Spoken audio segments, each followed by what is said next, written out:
Assalamualaikum warahmatullahi wabarakatuh. Kami dari kelompok 4 metodologi penelitian akan mempresentasikan buku Umaskaran bab 5 dan bab 6. Anggota dari kelompok kami yaitu Ahmad Jufri, Muhammad Fadlan Siddiq, dan Kaharudin. Untuk presenter pertama adalah Ahmad Jufri, dan yang kedua yaitu Kaharudin, dan yang terakhir akan disampaikan oleh saya sendiri yaitu Muhammad Fadlan Siddiq. Langsung saja kita dengarkan presenter pertama, Ahmad Jufri. Baik, Assalamualaikum warahmatullahi wabarakatuh. Perkenalkan, nama saya Ahmad Jufri dari kelompok 4. Nah, teman-teman, kemarin kita sudah belajar tentang literatur kritis. Nah, sekarang kita sudah siap untuk ke bab selanjutnya, yaitu tentang kerangka teoritis dan bagaimana penyusunan hipotesis. Nah, karena kerangka teoritis itu adalah dasar dari penelitian hipotesis deduktif dan juga dasar dari hipotesis yang akan kita buat. Nah, penyusunan kerangka teoritis itu sangat penting dalam penelitian deduktif, juga dalam penelitian teori, dan juga dalam penelitian kausal, tapi tidak untuk penelitian yang penyusunan teori induktif itu di mana seorang tidak membuat kerangka semacam itu. Nah, kerangka teoritis itu adalah alur pemikiran kita yang memberikan keyakinan kepada kita bahwa fenomena, variabel ataupun konsep tertentu itu memiliki keterkaitan satu sama lain, yaitu bagaimana modelnya, kemudian bagaimana kita menjelaskannya dengan teori yang ada. Nah, dari kerangka teoritis itu kemudian kita dapat menyusun hipotesis yang dapat diuji untuk menguji apakah teori kita valid atau tidak. Nah, hubungan yang kita hipotesiskan itu kemudian dapat diuji dengan analisis statistik yang tepat, sehingga seluruh penelitian bergantung pada dasar kerangka teoritis. Bahkan jika hipotesis yang dapat diuji tidak perlu disusun, penyusunan kerangka teoritis yang baik menjadi hal penting untuk menguji masalah yang sedang kita teliti. Kemudian poin yang kedua adalah variabel. Nah, karena kerangka teoritis itu memberikan dasar konseptual untuk melakukan penelitian, dan juga kerangka teoritis itu melibatkan tidak lain kegiatan untuk mengidentifikasi jaringan hubungan antar variabel yang dianggap penting bagi suatu penelitian, maka sangat penting untuk kita terlebih dahulu memahami apa definisi dari variabel dan apa saja jenis-jenisnya.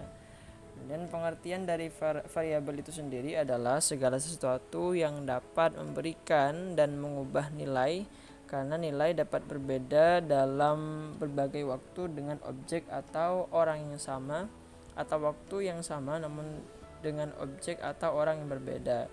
Kemudian jenis-jenis dari variabel itu sendiri ada 4. Yang pertama adalah variabel terikat, kemudian ada variabel bebas, kemudian yang ketiga ada variabel moderator, dan yang keempat ada variabel perantara. Yang pertama adalah variabel terikat. Variabel terikat itu adalah variabel utama yang sesuai dengan investigasi. Nah, dengan menganalisis variabel ini, maka kita akan ada kemungkinan untuk menjawab masalah tertentu. Variabel ini menjadi perhatian utama peneliti untuk memahami dan mendeskripsikannya, menjelaskan variabilitasnya atau memprediksinya. Nah, biasanya variabel terikat ini akan dikuantifikasi dan diukur seperti variabel yang mempengaruhinya. Artinya variabel ini biasanya diangkakan terlebih dahulu. Nah, dalam suatu studi kemungkinan terdapat lebih dari satu variabel terikat. Dalam penelitian kuantitatif biasanya kita kenal variabel terikat ini dengan lambang Y. Nah, kemudian variabel yang kedua adalah variabel bebas atau variabel independen, yaitu variabel yang mempengaruhi variabel terikat baik secara positif maupun negatif. Nah, positif dan negatif di sini adalah arah dari pengaruh variabel bebas terhadap variabel terikat, atau dengan kata lain pengaruh X terhadap Y, baik itu positif ataupun negatif. Artinya varian dalam variabel terikat itu disebabkan oleh variabel bebas. Nah, untuk mengetahui bahwa perubahan variabel terikat itu disebabkan oleh perubahan variabel bebas, maka setidaknya ada 4 syarat yang harus dipenuhi.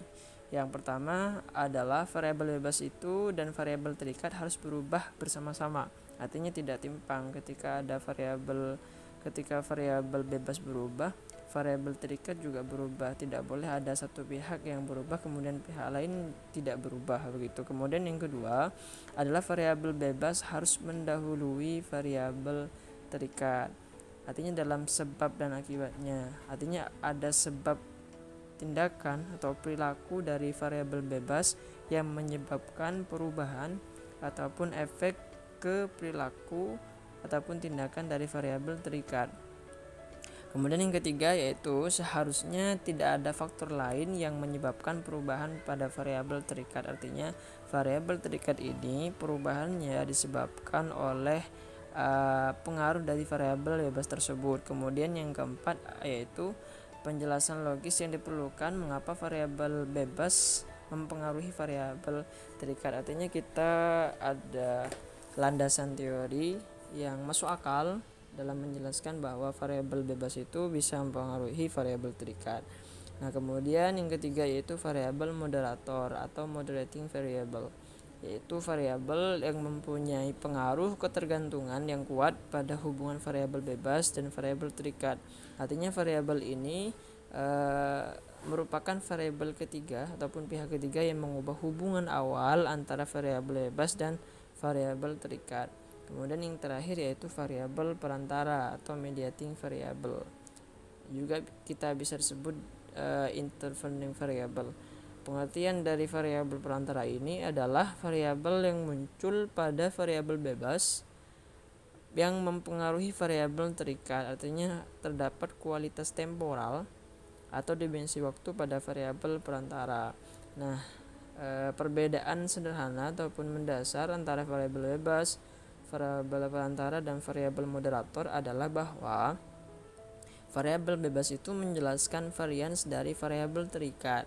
Nah, kemudian variabel perantara itu muncul ketika T2 artinya periode kedua sebagai fungsi dari variabel bebas juga dapat membantu kita dalam memahami konsep hubungan antara variabel bebas dan variabel terikat. Nah, yang terakhir itu adalah variabel moderator, di mana variabel moderator ini memiliki pengaruh ketergantungan pada hubungan antara dua variabel, yaitu ada di tengah-tengah antara variabel bebas dan variabel terikat. Maka variabel moderator ini bergantung pada bagaimana hubungan antara variabel bebas dan variabel terikat tersebut. Kemudian poin yang ketiga yang akan saya jelaskan yaitu kerangka teoritis. Kerangka teoritis di sini adalah dasar ataupun fondasi di mana seluruh penelitian yang kita lakukan itu dibangun dan dikembangkan. Nah, kerangka teoritis ini adalah jaringan dasar berpikir yang disusun, kemudian dijelaskan dan satu padukan secara logis dengan beberapa variabel yang sesuai dengan masalah yang kita sedang teliti, serta kemudian diperoleh dengan melakukan identifikasi melalui pengamatan, wawancara, dan tinjauan literatur. Nah, dalam hal ini pengalaman dan intuisi berperan penting dalam menyusun kerangka teoritis. Nah, langkah-langkah untuk menyusun kerangka teoritis yang tepat, tahapannya kita telah lalui sebelum masuk ke bab ini, di mana dalam video sebelum itu kita telah melakukan ataupun memahami beberapa poin, termasuk diantaranya adalah mengidentifikasi masalah yang luas, kemudian membentuk rumusan masalah, kemudian kemarin kita masuk ke dalam literatur kritis. Maka tahapan yang akan kita lalui ataupun tahapan tersebut dapat dijabarkan. Yang pertama yaitu mengidentifikasi masalah dengan benar beserta faktor-faktor penyebabnya atau variabel yang mempengaruhinya dengan tepat. Nah, oleh karena itu sangat penting kita melakukan pencarian informasi di awal, seperti misalkan melakukan wawancara ke tempat di mana kita akan melakukan penelitian, kemudian tinjauan literatur secara komprehensif dari berbagai media, artikel, jurnal, buku dan semacamnya, agar supaya kita telah berada di tahap yang benar mulai dari awal proses penelitian. Artinya ketika kita melakukan tinjauan literatur yang komprehensif sejak awal, maka kemungkinan kesalahan yang kita berbuat dalam menyusun ataupun melakukan kerangka teoritis akan bisa diperkecil begitu. Kemudian yang kedua adalah setelah menemukan variabel yang tepat, langkah selanjutnya adalah melakukan elaborasi pada jaringan asosiasi antar variabel agar kita dapat membangun hipotesis yang benar untuk kemudian kita uji. Nah, dengan demikian kerangka teoritis itu adalah dari bagaimana kita saling mengaitkan antar variabel yang ada sehingga dapat dijadikan pijakan dalam membuat perkiraan melalui elaborasi hubungan-hubungan antar variabel tersebut. Nah, dalam hal ini survei dan kajian terhadap literatur sangatlah penting. Seperti misalkan melalui survei literatur kita dapat menemukan variabel yang tepat yang mungkin untuk mempengaruhi variabel terikat berdasarkan temuan dari penelitian-penelitian sebelumnya. Nah, sederhananya kerangka teoritis itu menunjukkan hubungan antar variabel, kemudian menjelaskan teori yang mendasari hubungan tersebut serta menjelaskan sifat dan arah dari hubungannya. Nah, sehingga penyusunan yang baik dari awal adalah di mana kita melakukan tinjauan ataupun survei literatur secara menyeluruh untuk menentukan variabel-variabel yang tepat dan mengelaborasi hubungannya agar menjadi kerangka teoritis yang baik pula. Nah, karena kerangka teoritis yang baik akan memberikan dasar yang logis bagi penyusunan hipotesis yang dapat diuji. Nah, hubungan ataupun keterkaitan itu ketiga proses tersebut dari melakukan survei literatur. Nah, dengan melakukan survei literatur yang tepat itu kita dapat membangun kerangka teoritis yang tepat pula. Nah, dari penyusunan kerangka teoritis yang tepat kita dapat membangun ataupun membuat pernyataan atau hipotesis yang baik pula. Kemudian ada 3 karakteristik dasar yang harus ada dalam kerangka teoritis. Pertama, variabel yang relevan atau tepat yang dihasilkan melalui tinjauan literatur sudah ditentukan dan jelas. Nah, tujuan dari survei literatur itu adalah menemukan variabel yang tepat dan relevan yang mempengaruhi variabel terikat dalam sebuah studi. Nah, kemudian yang kedua, terdapat model konseptual yang menjelaskan hubungan antar variabel, di mana model konseptual ini biasanya digambarkan dalam diagram skematik. Dari model konseptual membantu memberikan visualisasi kepada pembaca terhadap hubungan antar variabel yang dijadikan teori. Nah, sehingga pembaca itu dapat menangkap dengan baik bagaimana kita itu berpikir untuk menyelesaikan sebuah masalah. Kemudian karakteristik yang ketiga yaitu kerangka berpikir logis harus ada untuk menjelaskan bagaimana hubungan dari variabel tersebut. Nah, setelah kita memberikan model konseptual berupa diagram skematik, kita juga perlu memberikan penjelasan deskripsi terkait bagaimana kita memaparkan ide tersebut sehingga orang-orang itu mengerti bagaimana cara berpikir kita dalam menyelesaikan masalah tertentu begitu.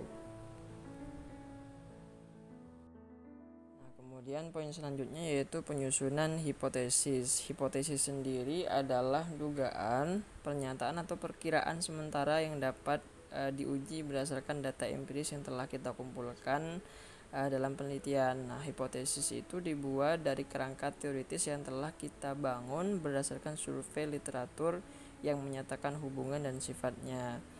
Nah, sehingga hipotesis dapat juga didefinisikan sebagai hubungan antara dua variabel yang diperkirakan atau diprediksi secara logis yang diungkapkan dalam pernyataan yang dapat diuji. Nah, seperti yang saya katakan sebelumnya bahwa hipotesis itu adalah produk dari kerangka teoritis. Nah, untuk menyatakan sebuah hipotesis maka kita harus melakukan menyusun kerangka teoritis yang tepat. Nah, kerangka teoritis yang tepat itu dihasilkan dari survei literatur yang benar pula begitu. Kemudian di situ ada pernyataan hipotesis, bagaimana kita mengungkapkan hipotesis tersebut. Pernyataan yang dapat diuji pada hipotesis memiliki format jika maka atau if then statement. Hipotesis ini digunakan untuk menguji ada tidaknya perbedaan antara dua objek yang terikat dengan variabel, serta dapat menguji ada tidaknya hubungan antara variabel yang terdapat dalam penelitian. Contohnya, misalkan dalam slide kita contohkan dengan jika karyawan sehat maka dia akan jarang mengambil cuti sakit. Jadi ada hubungan antara keduanya, yaitu jika maka. Kemudian contoh lain misalkan kita ada pernyataan biasa, yaitu misalnya kualitas bahan baku yang lebih bagus akan meningkatkan minat beli konsumen. Itu pernyataan biasa.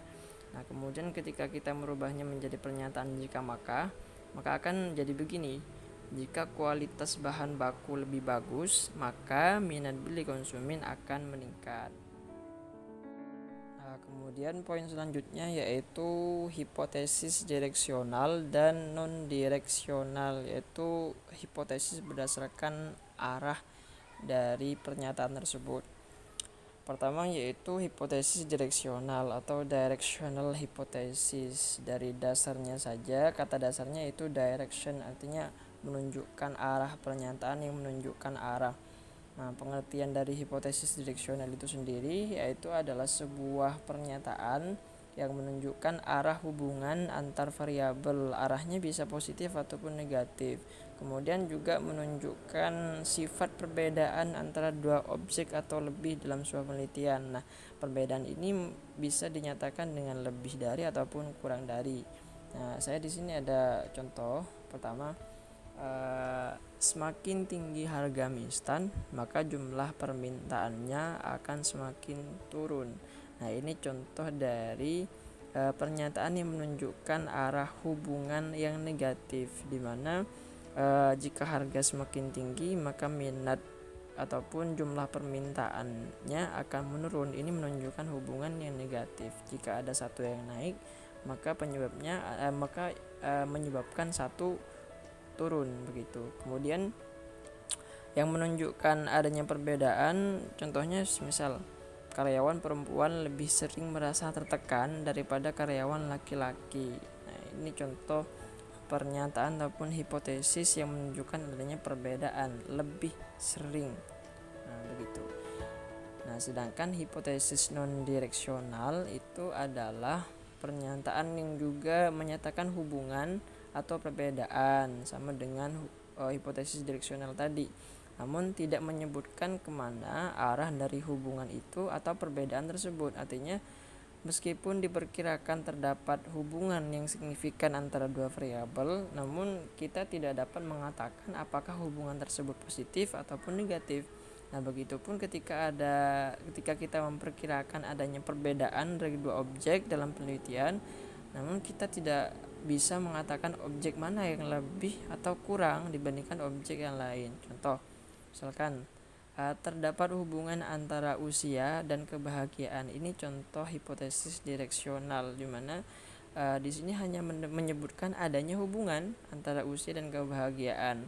Kita tidak bisa mengatakan apakah hubungannya itu positif ataupun negatif. Artinya misalkan jika hubungannya positif, artinya semakin tua ataupun semakin tinggi usia seseorang, dia akan menjadi semakin bahagia. Itu contoh hubungan dari hubungan positif atau arah hubungan yang positif. Kemudian contoh yang kedua adalah terdapat perbedaan antara etos kerja masyarakat desa dan kota. Ini contoh hipotesis non direksional yang yang menyatakan adanya perbedaan, namun perbedaannya tidak ditunjukkan apakah lebih dari ataupun kurang dari begitu. Nah, faktor apa yang menyebabkan hipotesis non direksional ini tidak dapat menyebutkan adanya arah hubungan, kemudian sifat perbedaan dari sebuah hipotesis? Karena terdapat dua faktor yang menyebabkan kenapa hal ini terjadi. Pertama adalah karena arah hubungan atau perbedaan tersebut belum pernah diteliti sebelumnya, sehingga kita tidak tahu ataupun belum tahu ada acuan untuk menentukan arah hubungan tersebut ya. Alasan pertama kenapa hipotesis no direksional itu tidak dapat disebutkan arahnya ataupun sifat perbedaannya adalah karena tidak ada penelitian terdahulunya. Artinya tidak ada penelitian sebelumnya yang menunjukkan kemana arah dari hubungan ini ataupun perbedaannya kemana, atau lebih besar, lebih tinggi, lebih bagaimana dan kurang bagaimana begitu. Kemudian yang kedua adalah karena penelitian sebelumnya sudah ada banyak penelitian sebelumnya, namun dari hasil penelitian tersebut banyak yang bertentangan. Misalkan dalam beberapa penelitian terdapat hubungan positif, sedangkan di beberapa penelitian yang lain itu ditemukan hubungan yang negatif. Nah, sehingga peneliti saat ini itu hanya dapat menyatakan bahwa terdapat hubungan saja tanpa dapat menentukan arahnya kemana, karena belum jelas. Artinya banyaknya penelitian yang menunjukkan hasil yang berbeda menyebabkan peneliti tidak dapat menentukan hipotesis apakah arahnya negatif ataupun arahnya positif. Selanjutnya adalah hipotesis nol dan hipotesis alternatif. Nah, hipotesis nol ini adalah hipotesis yang dibuat untuk ditolak. Metode ini disebut dengan metode hipotesis deduktif, yang mana sifatnya itu dapat dibuktikan atau falsifiable, sehingga ada penulisan tertentu yang dapat menunjukkan bahwa hipotesis itu salah. Maka dari itu dibuatlah hipotesis nol. Nah, untuk sementara hipotesis nol ini dianggap benar hingga adanya bukti statistik, yaitu hasil dari uji hipotesis yang menunjukkan sebaliknya. Nah, secara umum pernyataan nol ini memiliki makna tidak adanya hubungan antara variabel atau tidak adanya perbedaan antara dua objek atau lebih. Nah, hipotesis nol ini dilambangkan dengan huruf H kapital, kemudian diikuti dengan angka 0. Sedangkan hipotesis alternatif sendiri adalah kebalikan dari hipotesis nol itu sendiri, yang menunjukkan adanya hubungan antara dua variabel atau perbedaan antara dua variabel. Nah, kemudian poin terakhir yang akan saya jelaskan yaitu pengujian hipotesis. Nah, setelah kita menentukan hipotesis nol dan hipotesis alternatifnya, langkah selanjutnya adalah melakukan uji statistik yang tepat, baik dengan uji F ataupun uji simultan atau dengan uji T yang dikenal kita uji parsial atau satu-satu, untuk menunjukkan apakah H0 itu ditolak ataupun diterima. Nah, dalam langkah-langkah yang harus diperhatikan dalam pengajuan hipotesis ini ada 5 langkah. Pertama, menyatakan hipotesis nol dan alternatif. Kemudian yang kedua yaitu memilih uji statistik yang tepat, baik itu parametrik ataupun non parametrik. Kemudian yang ketiga yaitu menentukan tingkat signifikansi yang kita inginkan. Hanya ada 3 pilihan, 1%, 5%, ataupun 10%. Nah, kemudian yang keempat yaitu memastikan bahwa hasil analisis komputer yang kita lakukan itu tingkat signifikansinya terpenuhi. Kemudian yang kelima, hipotesis juga dapat diuji dengan data kualitatif. Baik, terima kasih atas presentasinya dari Mas Jufri, presentasi yang luar biasa. Presentasi berikutnya akan dilanjutkan oleh Mas Kaharudin. Beliau akan menjelaskan beberapa poin terkait dengan bab 6. Kita langsung saja dengarkan presentasi dari Mas Kaharudin. Assalamualaikum warahmatullahi wabarakatuh. Selanjutnya bab 6, yaitu unsur-unsur desain penelitian. Desain penelitian, rencana untuk pengumpulan, pengukuran, dan analisis data berdasarkan pertanyaan penelitian dari studi, termasuk di dalamnya yaitu tujuan studi, strategi penelitian, lokasi penelitian, tingkat intervensi peneliti, horizon waktu, unit analisis, desain pengambilan sampel, pengukuran, dan analisis data. Selanjutnya yaitu tujuan studi. Adapun tujuan studi yaitu eksploratif. Eksploratif dilakukan ketika tidak banyak fakta yang diketahui atau tidak adanya informasi yang tersedia.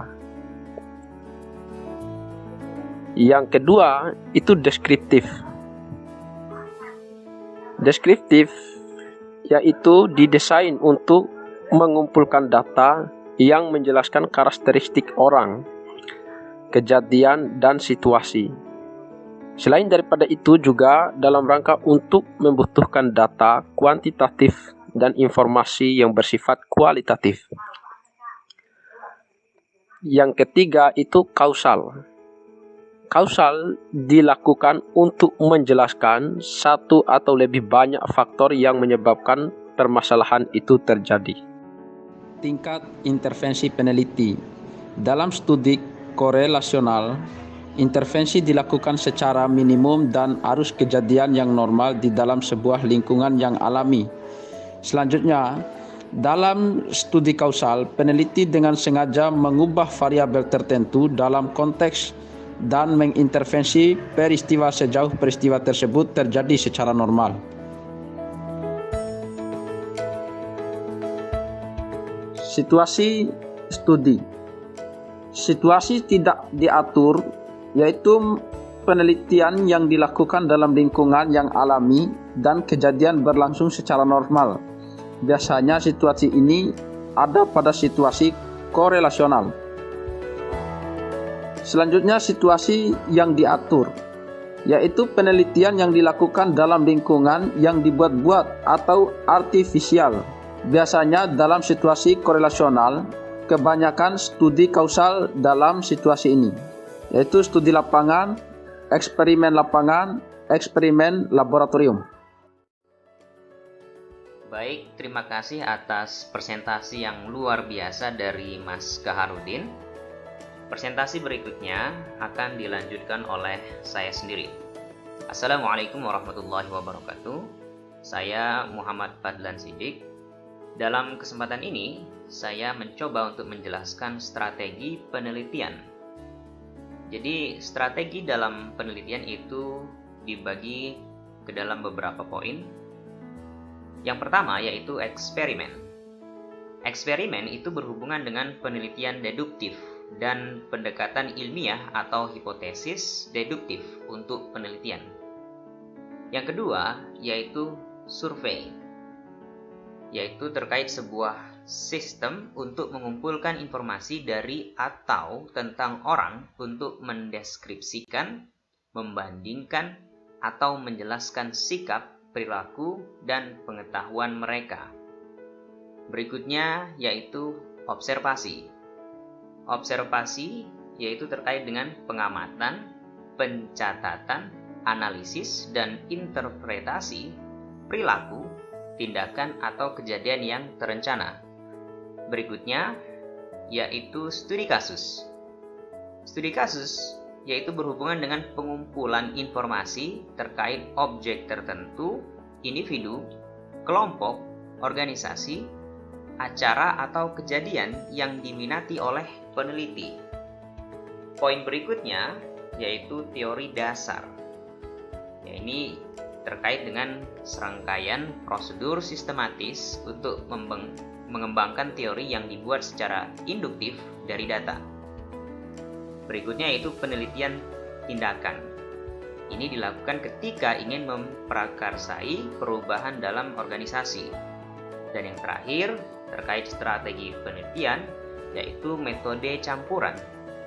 Dalam hal ini, metode campuran yaitu berkaitan tentang kombinasi metode seperti kualitatif, eksploratif, dan metode eksperimental. Ada juga teknik triangulasi. Berikutnya, kita bicara soal unit analisis. Unit analisis adalah tingkat kesatuan data yang dikumpulkan selama tahap analisis data selanjutnya. Unit analisis dapat berupa individu, pasangan, kelompok, organisasi, dan kebudayaan. Berikutnya, kita bicara tentang horizon waktu. Ini dibagi menjadi dua, yaitu studi longitudinal dan studi cross-sectional. Studi longitudinal adalah sebuah studi di mana data pada variabel terikat dikumpulkan pada dua batas waktu atau lebih untuk menjawab pertanyaan penelitian. Berikutnya yaitu studi cross-sectional adalah sebuah studi yang dapat dilakukan dengan data yang dikumpulkan bisa dalam waktu sehari, minggu, bulan dalam rangka menjawab pertanyaan penelitian. Berikutnya yaitu tinjauan unsur-unsur desain penelitian. Peneliti menentukan pembuatan keputusan yang tepat dalam desain studi berdasarkan perspektif penelitian dari pengamat, definisi masalah, tujuan penelitian, tingkat ketelitian yang diinginkan, dan pertimbangan praktis. Penyeimbangan antara ketelitian dan sumber daya menjadi keputusan yang diambil dengan sadar dan sengaja berdasarkan cakupan dan alasan studi. Baik, itulah presentasi dari kelompok 4. Semoga teman-teman dan siapapun yang mendengar dan menonton video kami mendapatkan wawasan baru, dan semoga ilmu tersebut akan bermanfaat dalam hal meningkatkan kemampuan kita dalam metode penelitian. Terima kasih. Assalamualaikum warahmatullahi wabarakatuh.